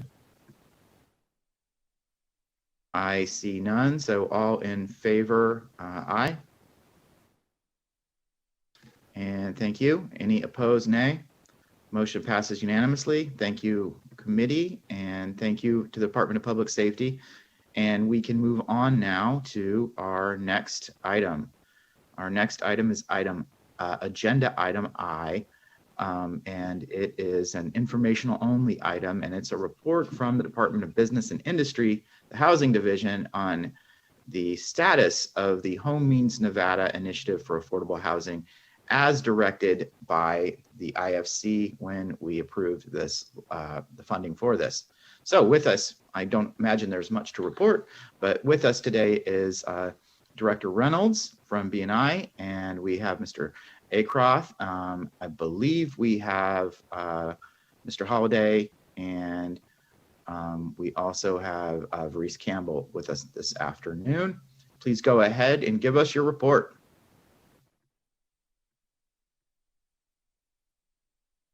Good afternoon, Chair Brooks, Vice Chair Carlton, members of the committee.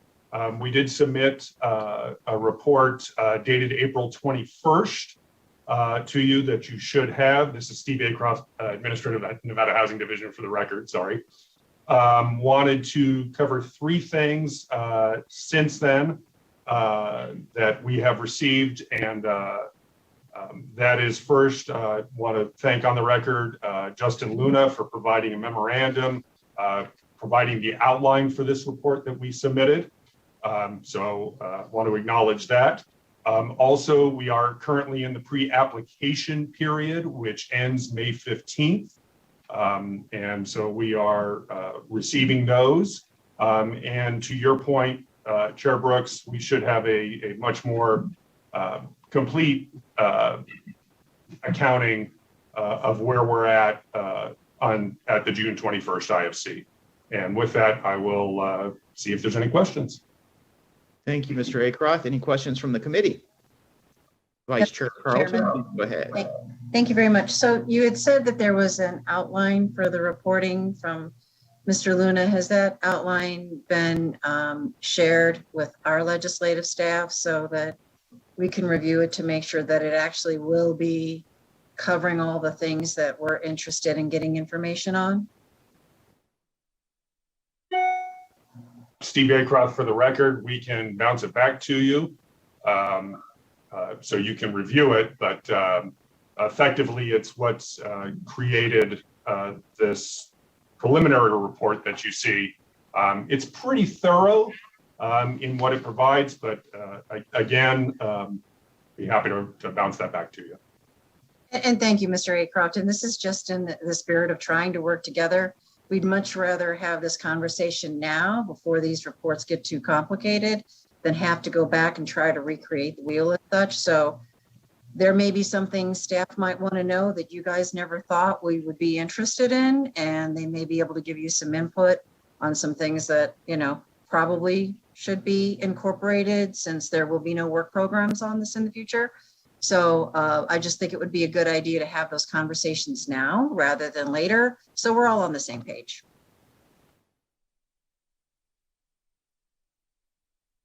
Thank you. Would agree with that. Thank you, Mr. Chair. Thank you, Vice Chair Carlton. Do we have any other questions from any of the members of the committee? I don't see any, but please holler if I missed you. All right. Thank you, Mr. Acroft, for coming in this morning, and look forward to hearing what progress you made at our next IFC. And so with that, that was informational only, no action necessary. We can move on to J, item J, which is also an informational only item, and it's a report, status report on the issuance of technology fee refunds as required by the stipulation agreement dated November 1st, 2021 for the period ending March 31st, 2022. And this is from the Department of Motor Vehicles. So with us today, we have Mr. Sever, and we also have Administrator Angela Smith. So please go ahead and give us your status report. All right, good morning, Mr. Chair and IFC members. Sean Sever, Deputy Administrator and Legislative Liaison for the DMV. I appreciate the opportunity to give you an update on how our tech fee refund project is going at the DMV. So the first part of this program are the business refund checks, which were sent out on February 22nd. More than 61,000 business refunds were issued for a total of almost $2.2 million. Close to 40,000 of those business refunds have cleared through April 28th for a total of more than 1.4 million or 65%. The second part of this program are the customer refunds, which were made available to the public on April 4th. Over 9,000 of these refunds have been issued through April 28th for more than $30,000, which is less than 1%. The amount of refunds available is just over $3.8 million. So we'd appreciate your help in spreading the word to Nevadans to come and get their refund on their next DMV visit. We do have an advertising campaign in place to help get the word out. We have temporary staff in place in our call center to assist customers with questions. And we also have a dedicated web page on our website with the Q&A section. The cash refunds are available weekdays in our offices around the state, and we encourage people to pick up the refund the next time they visit an office. You don't need an appointment to get a refund, and you can also visit any office in the state. You don't need to go to the same one where you paid the fee. So thank you for your time today, and I'd be happy to answer any questions you have. Thank you, Mr. Sever. Would you remind me again what that personal refund is? Yes, Sean Sever from the DMV. It's so anybody who paid the dollar tech fee. It's $1, right? Yeah, $1. Thank you. That's Sure. what I just wanted you to remind the committee. That's $1. That's Yep. what the refund is for personal. Okay, thank you. Any other questions from the committee?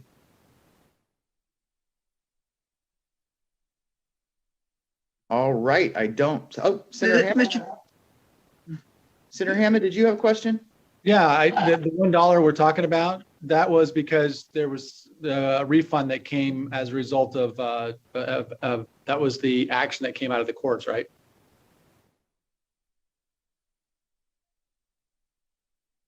Yeah, Sean Sever from the DMV, that is correct.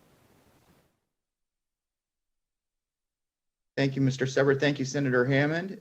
Do we have any other questions? Mr. Chair? Assemblywoman Titus. Thank you. Mr. Sever, I'm curious as how long do you anticipate this program to last? Some of us have multiple vehicles and different things that were charged, and the time we all have to go in public to the DMV to receive this, however many we might get back in dollar bills. And so I'm just curious, how long do you anticipate this program to continue? I know a lot of folks still are not aware of it, and so I'm just wondering about the time. Sure. Yes, Sean Sever from the DMV. I believe it's through the next fiscal year. And we also, we are not seeing the demand that we expected, but that was kind of by design because we didn't want everybody rushing into the DMV on the first day we made it available, because it's hard enough to get into our offices anyway. So, but yeah, we're doing the best we can with advertising campaign. We're posting on social media. We're trying to get the word out as much as we can. We did have a news conference with the director that got very good media coverage throughout the state. So we'll keep pounding the message. So, and if somebody goes in for another reason, do you automatically look up, even if they don't know about it, or has your staff been instructed to look up and perhaps this person's entitled to a refund? Sure, yeah, Sean Sever from the DMV. We actually have dedicated windows in our urban offices. So yeah, we direct that person over to those offices and they handle the tech fee there.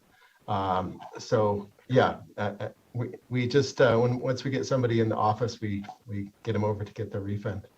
Great, thank you. If they choose to do so, they don't have to. And then is that, and if that, if I might follow up with that, Mr. Chair, just curious that, so if they choose not to, then do they get taken off the roll? And are you keeping track of how many folks don't want a refund? Yes, Sean Sever from the DMV. We are not keeping track of that because it's just hard to track. We don't know if somebody just doesn't want to come into the DMV and get the refund, but we are keeping track of what we are handing out. And then at the end, if you say it's going through the next fiscal year, the funds that are left over from that, has a court allowed you then to put that back into your budget? Sean Sever from the DMV, not aware of that, but I can research that and get back to you. Yeah, I'm just curious that since there's a finite date on when these funds will still be available and folks are choosing not to accept them, maybe folks don't know about them. But at the same time, if there's money left over, and could you tell me the total amount of money that was in there originally? Would you refresh my mind, please? Yes, Sean Sever from the DMV. So let's see, the business checks were 2.2 million. The refunds to the public were 3.8. So all the 2.2 million have been sent out, correct? But those $1 return fees at 3.8 million, we're still in the middle of that, correct? Correct. Yes, Sean Sever from the DMV, and 65% of the business refunds have been collected so far. Right. So, but I was just wondering, and what percent of that 3.8 has been spent? Sean Sever from the DMV, 1%. 1%. Yeah. So that's a significant amount that's not being collected, and I know that you didn't want people coming in and again, you already have wait lines and nobody wants to go to the DMV. You've pushed us, you've done a great job in encouraging people to use kiosks and do it online. So most of us don't go to the DMV anymore. So at the end of the day, I'd love to know, and I'm sure this committee will, what the court will say if of that 3.8 million and we've only used 1% and we have a finite date on how this will continue, if then that whatever percent it is gets reverted back to whatever fund it came from, which would be the tech fee, I believe. Thank you for keeping us updated on that. And thank you, Mr. Chair, for the questions. This is Angela. If I might, just for a second, I wanted to address the leftover revenue would not be permitted to go back into DMV's budget. Sorry, for the record, this is Angela Smith with the Department of Motor Vehicles. We would look to revert that probably to the highway fund, but we would coordinate that with the GFO and LCB staff. Thank you. Oh, thank you, Ms. Smith. Thank you for clarifying that. Any other questions? Every time I hear about this, it reminds me of that wonderful 1985 film, Better Off Dead, when the young boy's riding around on his bike wanting his $2 the entire movie. I want my $2. But anyway, I don't see a lot of fans of that movie on the screen. So, all right, no other questions. And thank you, the Department of Motor Vehicles team. Thank you, Ms. Smith and Mr. Sever, for giving us that status report. Appreciate it. And with no other questions, we can move on to what will be our final agenda item, which is our second period of public comment. And I just would like to remind any of the public that we would limit our individual comment to 2 minutes, please. And broadcast services, if we could check if we have anyone on the line. Thank you, Chair. Currently, the line is open and working, but we have no callers at this time.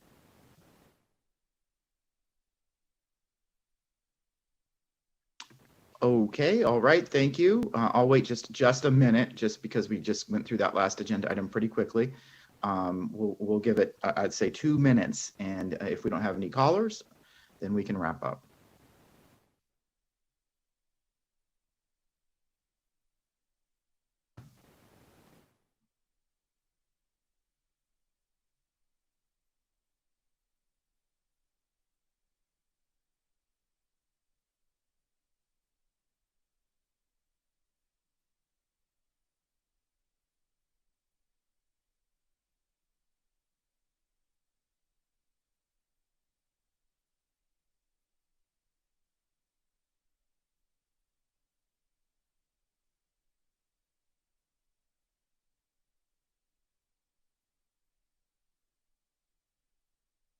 And broadcast services, could you check and see if we have anyone that is called in?